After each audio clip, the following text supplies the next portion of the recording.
Hello everyone, I am सुगम। Welcome back. तो कैसे हो आप सब? आई होप आप सब अच्छे होंगे। स्वागत है आप सभी का आपके अपने एसपी स्टडी यूट्यूब चैनल पर। तो गाइस, आज हम आपको क्या बताने वाले हैं? आज हम आपके लिए लेके आए हैं हिंदी का पेपर। ठीक है, जो आपके इस बार के बोर्ड एग्जाम के लिए जो पेपर आपका आ सकता है, वही पेपर आज हम आपके लिए लेके आए हैं। ठीक है, तो ये देखिए, ये है आपका पेपर और इस बार के बोर्ड एग्जाम में इसी पेपर से सारे क्वेश्चंस लिए जाएंगे। ओके, तो इस पेपर को मैंने पूरा हल करके आपको बताया। देखिए, विद सॉल्यूशन आपको मिलेगा यहाँ पर। पूरा पेपर मैं आपको हल करके बताने वाली हूँ। ठीक है, तो आप वीडियो में एंड तक बने रहें। और अगर इस बार का बोर्ड एग्जाम आप भी देने वाले हैं तो इस वीडियो को आप पूरा देखें। अगर आप इस बार 90+ स्कोर करना चाहती हैं तो वीडियो को आप बिल्कुल भी स्किप ना करें। ठीक है, तो देखिए, सबसे पहले आपका आएगा खंड का। ओके, सबसे पहले आपका खंड का आएगा और खंड का में आपसे सबसे पहले इस तरह के प्रश्न पूछे जाते हैं। ठीक है, तो देखिए, जो आपका फर्स्ट प्रश्न है वो मैंने यहाँ पर लिया है। देखिए, आपके बहुविकल्पीय ये प्रश्न आएंगे पहले। ओके, गद्य से और पद्य से लिए जाते हैं। तो देखिए, जो पहला प्रश्न है वो मैंने यहाँ पर लिया है कि स्कंदगुप्त नाटक के लेखक हैं। इस तरह से प्रश्न आएगा। फिर आपको 4 ऑप्शन मिलेंगे। ठीक है, तो जो आपका सही आंसर है वही मैंने यहाँ पर लिखी है। तो स्कंदगुप्त नाटक के लेखक है, तो स्कंदगुप्त नाटक के लेखक कौन है? जयशंकर प्रसाद। ठीक है, फिर देखिए, जो अगला प्रश्न है वो मैंने यहाँ पर लिया है कि बाबू गुलाब राय की आत्मकथा है। ओके, तो बाबू गुलाब राय की आत्मकथा क्या है? मेरी असफलताएं। ओके, अब देखिए, जो आपका नेक्स्ट प्रश्न है वो मैंने यहाँ पर लिया है कि चारुचंद्र लेख की विधा है। ओके, चारुचंद्र लेख की विधा है, तो चारुचंद्र लेख की विधा क्या है?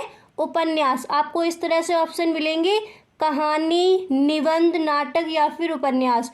तो आपको उपन्यास लिखकर आना, यही आपका राइट आंसर हो जाएगा। ठीक है, अब देखिए, जो आपका नेक्स्ट प्रश्न है वो मैंने यहाँ पर लिया है कि हिंदी का पहला मौलिक उपन्यास है। हिंदी का पहला मौलिक उपन्यास है, तो क्या है? परीक्षा गुरु। या फिर आपसे इस तरह भी पूछा जा सकता है कि हिंदी का पहला उपन्यास है, तो हिंदी का पहला उपन्यास क्या हो जाएगा? परीक्षा गुरु। और फिर देखिए, जो आपका नेक्स्ट प्रश्न है वो इस बार आ सकता है कि कलम का सिपाही जीवनी विधा की रचना के लेखक है। तो कलम का सिपाही, इसके लेखक कौन है? अमृत राय। और ये विधा कौन सी है? जीवनी है। ठीक है, और इसके लेखक कौन हो जाएंगे? अमृत राय। अब देखिए, जो आपका नेक्स्ट प्रश्न है वो मैंने यहाँ पर लिया है कि अयोध्या सिंह उपाध्याय हरिऔध की रचना है। आपको ऑप्शन दिए जाएंगे 4, तो उनमें से आपको प्रिय प्रवास को चूज कर लिखना है, क्योंकि ये अयोध्या सिंह उपाध्याय हरिऔध की रचना है, प्रिय प्रवास। ठीक है, फिर देखिए, जो आपका नेक्स्ट प्रश्न है वो मैंने यहाँ पर लिया है कि कामायनी महाकाव्य में सर्गों की संख्या है। जो कामायनी महाकाव्य है उसमें सर्गों की संख्या कितनी है? तो इसमें सर्गों की संख्या 15 है। ठीक है, फिर देखिए, जो आपका नेक्स्ट प्रश्न है वो यहाँ पर दिया गया है कि अयोध्या सिंह उपाध्याय हरिऔध युग के लेखक है। तो ये कौन से युग के लेखक है? द्विवेदी युग के। ठीक है, अयोध्या सिंह उपाध्याय हरिऔध द्विवेदी युग के लेखक हैं। फिर इसके बाद जो आपका नेक्स्ट प्रश्न है वो मैंने यहाँ पर लिया है कि तार सप्तक के संपादक हैं। तो तार सप्तक के संपादक कौन है? अगे। ओके, जो अगे हैं वो तार सप्तक के संपादक है। तो देखिए, सबसे पहले जो आपसे प्रश्न है वो आपके इस तरह से प्रश्न दिए जाएंगे, गद्य और पद्य से। फिर इसके बाद देखिए, आपसे प्रश्न आएगा कि निम्नलिखित गद्यावलियों में से किसी एक की संदर्भ सहित व्याख्या कीजिए। ओके, आपको एक गद्यांश दिया जाएगा और उसमें से आपको व्याख्या करनी होगी। तो देखिए, इस बार के बोर्ड एग्जाम में आपसे कौन से पार्ट से, आपके कौन से चैप्टर से व्याख्या आ सकती है वो मैंने यहाँ पर बताया है। ठीक है, तो देखिए, गद्य में आपको क्या करना है? गद्य में आपको अशोक के फूल नामक जो आपका चैप्टर है उसको आपको देखना है, उसकी व्याख्या आपको देखनी है। ठीक है, और उसके लेखक कौन है? हजारी प्रसाद द्विवेदी। और 2 व्याख्या आपकी आएंगी। और नेक्स्ट आपको तैयार कर लेनी है भाषा और आधुनिकता वाले चैप्टर से दी गई हैं। भाषा और आधुनिकता वाले चैप्टर की वो आपको देख लेनी है। और इसके लेखक कौन है? सुंदर रेड्डी, प्रोफेसर जी सुंदर रेड्डी भाषा और आधुनिकता वाले चैप्टर के लेखक हैं। ठीक है, फिर देखिए आपके आएंगे पद्य में। पहले आपसे गद्य में इस तरह से पूछी जाएंगी और 2 व्याख्या आपको दी जाएंगी। ठीक है, फिर इसके बाद देखिए प्रश्न आएगा, प्रश्न ख आएगा आपका तीसरे का कि निम्नलिखित में से किसी एक सूक्त की संदर्भ सहित व्याख्या दीजिए। ठीक है, फिर आएगा आपका पद्यांश। ओके, पद्य में दी जाएगी। तो पद्य में आपको जो नौका विहार आपका पाठ है उसकी आपको व्याख्या देख लेनी। और इसके लेखक कौन है? सुमित्रा नंदन पंत। ठीक है, और आपको कैकई का अनुपात, ठीक है, ये पद्य में बता रहे हैं आपको। जो पद्य में आपके चैप्टर दिए गए तो ये दोनों चैप्टर की जो व्याख्या है वो आपको देख लेनी। और कैकई का अनुपात, इसके लेखक कौन है, इसके कवि कौन है? मैथिली शरण गुप्त। ओके, तो ये इन दोनों चैप्टर से इस बार आपकी व्याख्या आ सकती है। फिर इसके बाद देखिए जो आपका अगला प्रश्न है, देखिए आपने व्याख्या दोनों देख ली। ओके, फिर इसके बाद जो आपका अगला प्रश्न आएगा, देखिए आपका अगला प्रश्न यहाँ पर क्या दिया जाएगा कि निम्नलिखित में से किसी एक लेखक का साहित्यिक परिचय देते हुए उनकी प्रमुख रचनाओं का उल्लेख कीजिए। ओके, आपसे इस तरह से प्रश्न किया जाएगा। तो देखिए आपको इस तरह से दिए जाएंगे कि वसुदेव शरण अग्रवाल का अगर आपको याद है तो उनका जीवन परिचय आप लिख दीजिए। 3 जीवन परिचय आपको दिए जाएंगे, इनमें से आपको किसी एक लेखक का जीवन परिचय लिखना है। अभी ये आपको गद्य में बताया जा रहा है। ठीक है, गद्य में इस तरह से आपके 3 आएंगे। वसुदेव शरण अग्रवाल का आपने अच्छे से याद किया है तो उनका लिख दीजिए। नेक्स्ट आएगा कि हजारी प्रसाद द्विवेदी का, और नेक्स्ट आपको याद कर लेना है हरिशंकर परसाई का।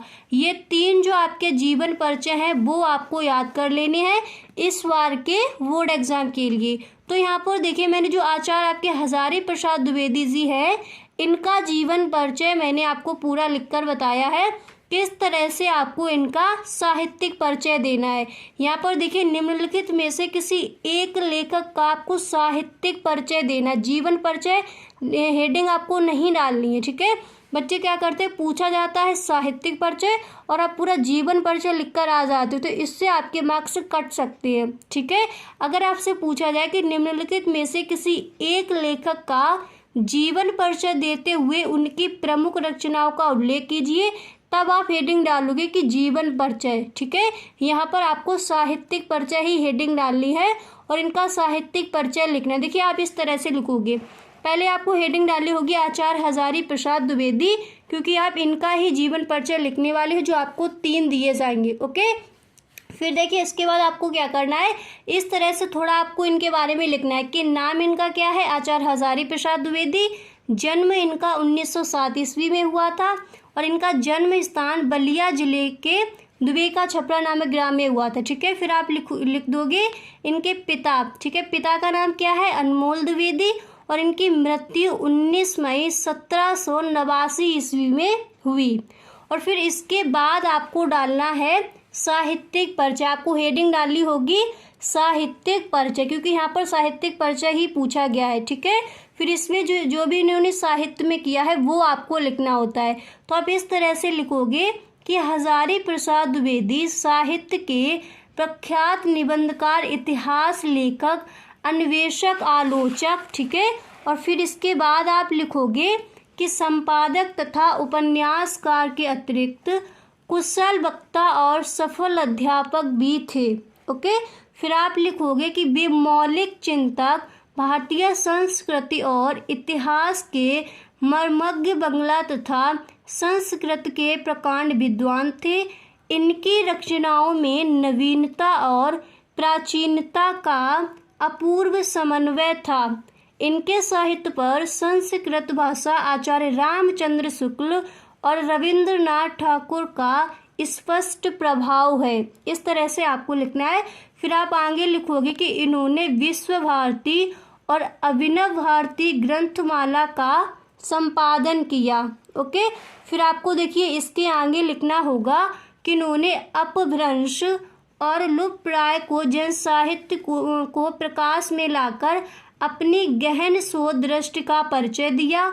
निबंधकार के रूप में विचारात्मक निबंध लिखकर भारतीय संस्कृत और साहित्य की रक्षा की। ओके, फिर इसके आगे आप लिखोगे कि इन्होंने नित्य प्रति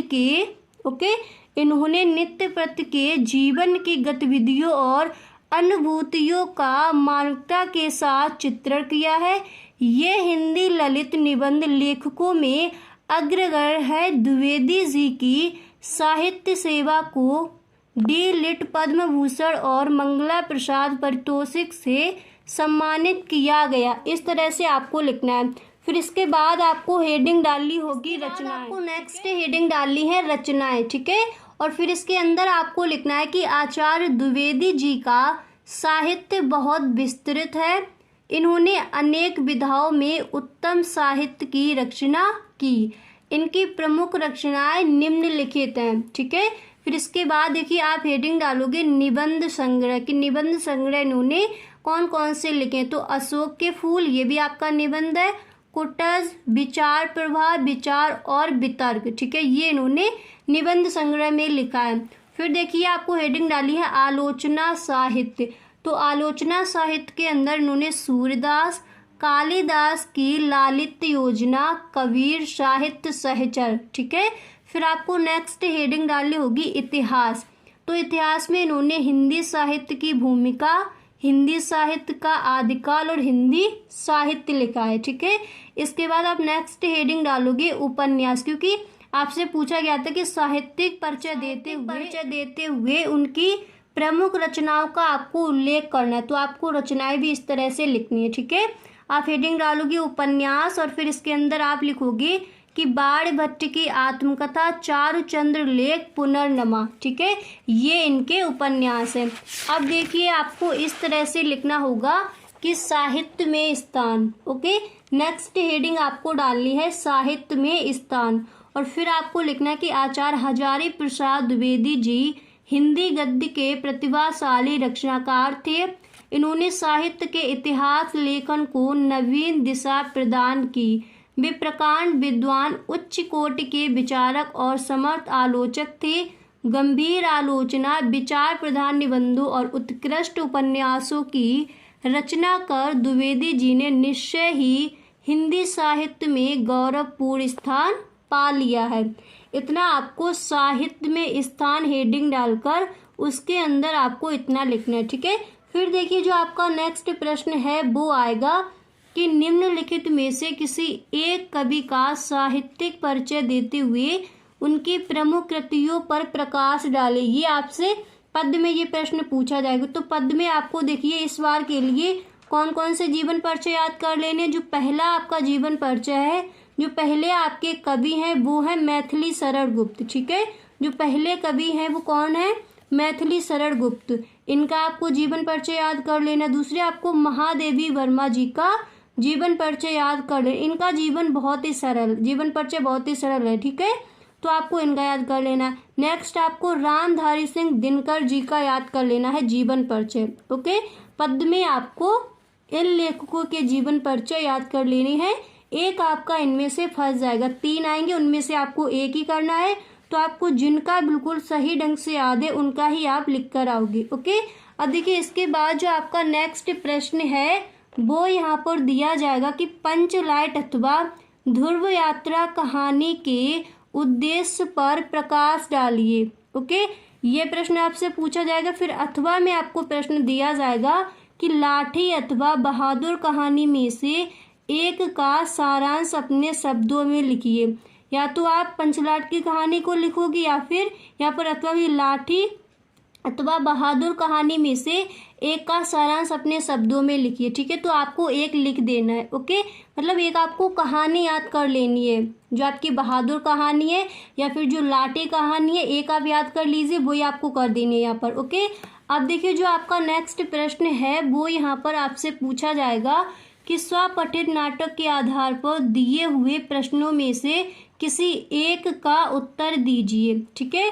तो इस तरह से आपको प्रश्न मिलेंगे कि आन का मान नाटक के आधार पर अजीत सिंह का चित्रांकन कीजिए। अथवा में आपको प्रश्न मिलेगा, देखिए फिर आपको अथवा में प्रश्न मिलेगा कि आन का मान नाटक की नायिका की चारित्रिक विशेषताएं लिखिए। ठीक है, चारित्रिक विशेषताएं लिखिए। तो या तो आप इसको कर दीजिए या फिर आपको ये कर देना। और भी आपको अथवा में मिलेंगे, पर आपको आन का मान जो नाटक है वो पूरा याद कर लेना है। फिर आपको ऊपर वाला प्रश्न या फिर नीचे वाला, इनमें से आपको एक प्रश्न हल कर देना है। ठीक है, एक प्रश्न का आंसर आपको लिख देना है। फिर देखिए इसके बाद आपको आएंगे सर्ग लिखने के लिए। ठीक है, आपको प्रश्न इस तरह से दिया जाएगा कि स्वपठित खंड काव्य के आधार पर किसी एक खंड के एक प्रश्न का उत्तर दीजिए। ओके, तो आपसे कई प्रश्न पूछे जाएंगे, आपको इस वाले प्रश्न का आंसर देना है कि श्रवण कुमार खंड काव्य के आधार पर प्रथम सर्ग की कथा वस्तु लिखिए। तो आप इस तरह से लिखोगे। सबसे पहले आपको हेडिंग डालनी है प्रथम सर्ग और फिर आपको लिखना है अयोध्या। ठीक है, फिर देखिए आपको यहाँ पर लिख देना है ब्लैक पेन से प्रथम सर्ग और फिर इसके अंदर आप लिखोगे कि श्रवण कुमार खंड काव्य के कथानक की पृष्ठभूमि तैयार की गई है। ठीक है, जो प्रथम सर्ग है उसमें क्या क्या हुआ है यहाँ पर आपको लिखना है। इसके अयोध्या नगरी की स्थापना, उसका नामकरण, राज्य कुल के वैभव एवं उसकी गौरवमयी विशेषताओं का वर्णन किया गया है। ओके, फिर इसके बाद आपको ये लिख देना है। ओके, उतना आप लिख दोगे। फिर आपको ये लिख देना है कि सरयू के पावन तट पर है साकेत नगर छविमान, जिसमें श्री शोभा वैभव की कवि तने थे विपुल बितान। ठीक है, मनुवंशज इच्छावक भूप की कीर्त पताका लोक ललाम, यहाँ पर ये पताका लिखा है। ठीक है, अनुपम शोभा धाम अयोध्या चित्ताकर्षक अति अविराम, इतना आपको लिखना है। फिर देखिए नीचे आपको लिख देना है कि कवि ने यह बताया कि अयोध्या में सर्वत्र नैतिकता और सदाचार विद्यमान है। इस नगरी में सभी वस्तुओं का विक्रय उचित मूल्य पर होता है। ठीक है, फिर इसके बाद आप लिखोगे यहाँ के नर नारी परस्पर यथोचित सम्मान करते हैं। इस प्रकार अयोध्या का जीवन सहज और आनंद से परिपूर्ण है। ओके, फिर इसके आगे आपको लिखना होगा कि इस सर्ग में अयोध्या की रम्य प्रकृति का चित्रण भी किया गया है। ओके, फिर देखिए इसके बाद आप लिखोगे, ये आपका प्रथम सर्ग ही है। ठीक है, प्रथम सर्ग यहाँ पर पूछा गया है तो उसी का मैंने आंसर यहाँ पर लिखा है। ठीक है, ये चित्रण भी किया गया है। और फिर इसके आगे आप लिखोगे कि ऐसे अयोध्या के शब्द वेद निपुण राजकुमार दशरथ एक दिन शिकार करने की योजना बनाते हैं। और फिर इसके बाद आपको ब्लैक पेन से ये आपको 2 लाइनों में ही लिखना है। ठीक है, ब्लैक पेन से आप लिख दोगे कि ऐसे वातावरण भव्य में दशरथ उर्मे ठंडी संग देखे सरयू वन में मृग्या आज दिखाती है क्या रंग। ठीक है, इतना आप लिख दोगे। और फिर देखिए आपको इसके आगे लिखना होगा। ठीक है, इसके आप लिखोगे। फिर देखिए आपका आएगा खंड खा। ठीक है, खंड खा में आपको प्रश्न दिया जाएगा कि दिए गए संस्कृत गद्यांशों में से किसी एक का ससंदर्भ हिंदी में अनुवाद कीजिए। यानी जो संस्कृत के जो आपके चैप्टर हैं उनमें से आपका एक गद्यांश उठाया जाएगा और उसकी आपको व्याख्या करनी होगी संदर्भ सहित। तो देखिए कौन कौन से पार्ट से आपकी इस बार व्याख्या आ सकती है। देखिए एक जो आपका चैप्टर दिया है कि महामना मालविया, ये वाला जो आपका पार्ट है संस्कृत में, इसकी व्याख्या आपको इसका हिंदी जो अनुवाद है वो आपको देख लेना है। और संस्कृत भाषाया महत्तम, ठीक है, जो ये वाला चैप्टर है वो आपको देख लेना है संस्कृत में। इस बार इसका हिंदी अनुवाद करने के लिए इन दोनों चैप्टर में से आपका जो गद्यांश है वो रखा जा सकता है। इनका आपको हिंदी अनुवाद करना है संदर्भ सहित। ठीक है, ये हो गए गद्य के। अब देखिए पद में दिए गए पद्यांश यानी श्लोकों में से किसी एक का संदर्भ सहित हिंदी में अनुवाद दीजिए। फिर आपका पद में आएगा। तो पद में आपको जो सुभाष रत्नानी आपका जो चैप्टर है उसमें से आपके श्लोक दिए जाएंगे, तो उनका आपको हिंदी में अनुवाद करना है संदर्भ सहित। ठीक है, फिर इसके बाद देखिए जो आपका नेक्स्ट प्रश्न है वो आपको दिया जाएगा कि निम्नलिखित मुहावरों और लोकोक्तियों में से किसी एक का अर्थ लिखकर अपने वाक्यों में प्रयोग कीजिए। तो इस तरह से आपको वाक्य दिए जाएंगे और फिर इनका आपको क्या करना है, पहले अर्थ लिखना है, फिर आपको वाक्य प्रयोग कर देना। ठीक है, तो ईद का चांद होना, या फिर टोपी उछालना, मन चंगा तो कठौती में गंगा, ऊंची दुकान फीका पकवान। तो इस तरह से आपको ये दिए जाएंगे।